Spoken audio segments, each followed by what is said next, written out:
আপনি একদম মহিলা হইয়া রিক্সা চালান, কারণটা কিটা? আগে তো খুচরা দোকান আছে, খুচরা ব্যবসা আছে, ব্যবসা করা হয়েছে। এখন তার জানা সকলটা তো তুলিয়ে লইছে, সকলটা তো লইয়া গেছেন কি মাল হলে এখন তুমি নাই, এটা আর রিক্সা চালাই খাবে। রিক্সাত প্রতিদিন কত টাকা হয় নিতে? সংসার খরচ চলেনি? টানাটানি তো হইবই, দৈনিক কত টাকা পাও? যেদিন যতটুকু তার কইয়া হয় না, নির্ভর তো মানুষের মধ্যে মানুষের পাবে।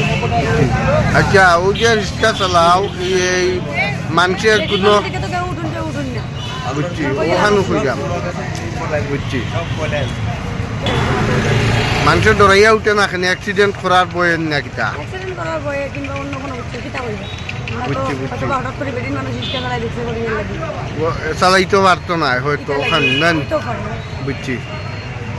আচ্ছা, টান মারিয়া দেখ।